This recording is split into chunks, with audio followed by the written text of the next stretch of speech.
My name is Sally Haaslanger, and I'm a professor of philosophy at MIT. Today we're going to discuss an argument in favor of atheism, in favor of the belief that God doesn't exist. Let's start with some definitions.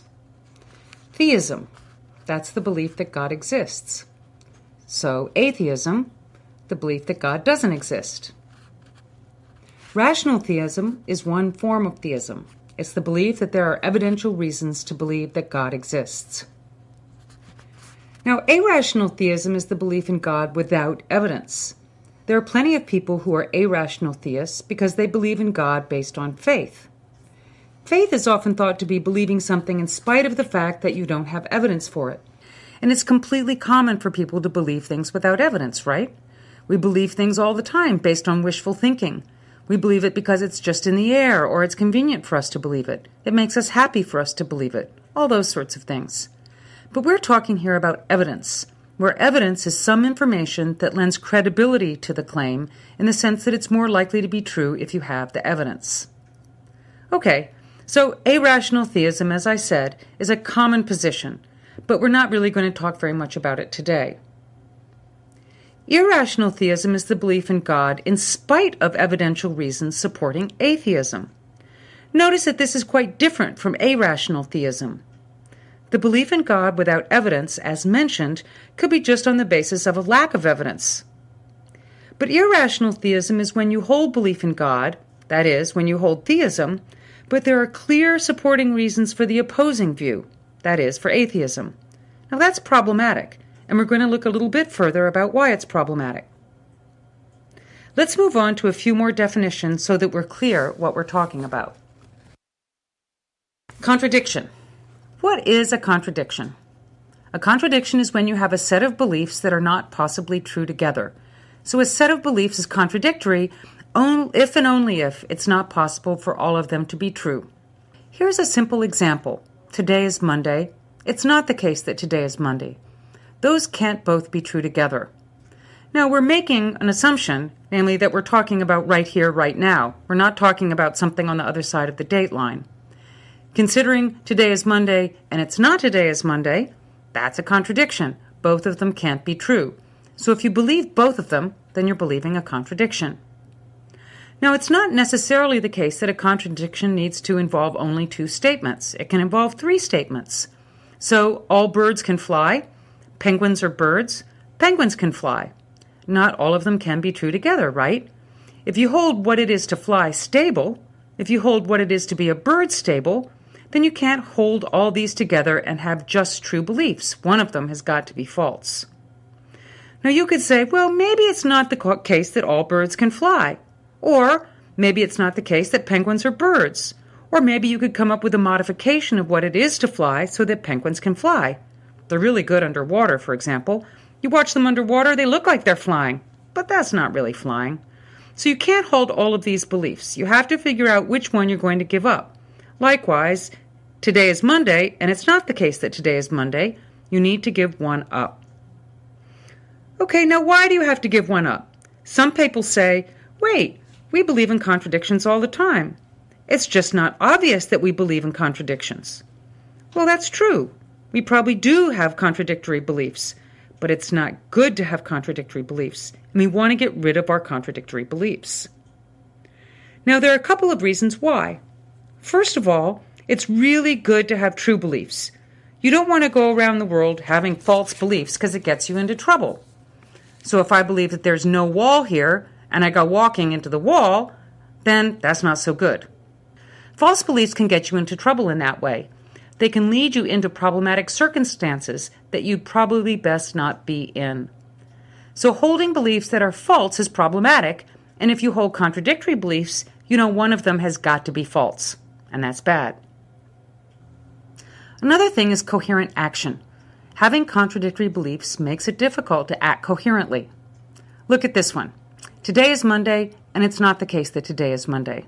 Suppose you have a dentist appointment on Monday. What do? Do you go or not? You both believe that it is and it isn't Monday, so what are you going to do? It's hard to act coherently and act in a sensible way to fulfill your obligations, etc. Since one of the beliefs you hold has got to be false, and you can't act on two contradictory beliefs, you can't really act coherently. So we're talking about whether God exists and evidence for and against the existence of God. Now, there are many different conceptions of God or gods. I'm not trying to adjudicate what's the right or best conception of God, but there's a particular standard definition in the West that God is an all-perfect being. A being at least who has these three features. A God is all-knowing, which is to be omniscient, all-powerful, which is to be omnipotent, and to be wholly good, or omnibenevolent. So this being is perfect, is omniscient, omnipotent, and wholly good, or omnibenevolent. We're going to call the combination of these features OO, O-O-O, because they're pretty good OO features. Let's go ahead and now look at the argument that suggests that atheism is the rational view to hold, the one that there's the greatest evidence to believe. Here's the first premise. If God exists, he, she, or it would be OO. Now I use he, she, or it because of course I don't know whether there's a God, and if there is, whether it's a he, she, or it. Or at least for the purposes of the discussion, we're not going to assume anything like that. Okay, so that's the first premise. Second, if an OO God exists, there would be no evil. Well, why is that? Well, if a God were all-knowing, then that God would know when evil was going to occur, or that it occurred, would have the power to make it not occur, and is wholly good, so would also have the motivation to make it not occur. So this combination of omniscience, omnipotence, and omnibenevolence suggests that if a God were truly OO, there would be no evil. We assume for the purposes of argument that God exists, and we conclude, then, there is no evil. So if God exists, he, she, or it would be OO. If an OO God exists, there would be no evil. God exists, so there is no evil.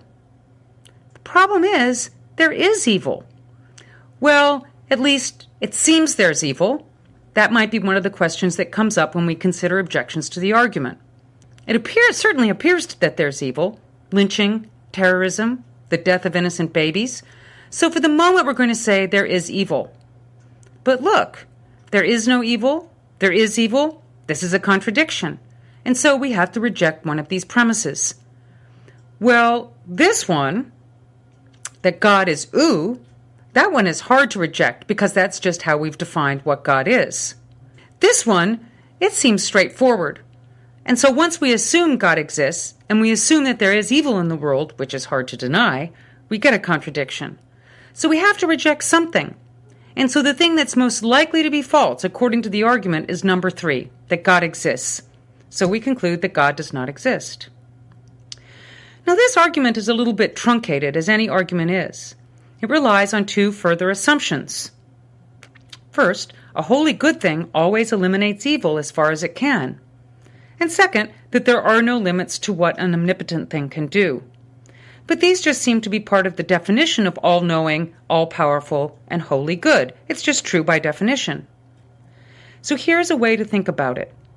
If we assume a certain kind of God, an OO God, and we really take seriously the perfection of that God, all-knowing, all-powerful, omnibenevolent, then once we assume that kind of God and that there exists some evil in the world, then we've got a contradiction. So the theist is left with this position. Either the theist has to say there is no evil in the world, or the theist has to give up one of these features of their God. Those are your 2 options. Neither of them look very appealing. And so now we're in a position to say, if you don't want to do that, you are an irrational theist, that there is compelling evidence that God does not exist. God of this OO kind does not exist, and yet you believe anyway. That is to say, you believe a contradiction, you believe that there is evil and there is no evil, you believe there is this kind of God, there isn't this kind of God. We saw before that belief in contradictions is a bad thing, and you ought to avoid it wherever you can. And so this is the argument that you should not be a theist, because irrational theism is not an acceptable form of theism.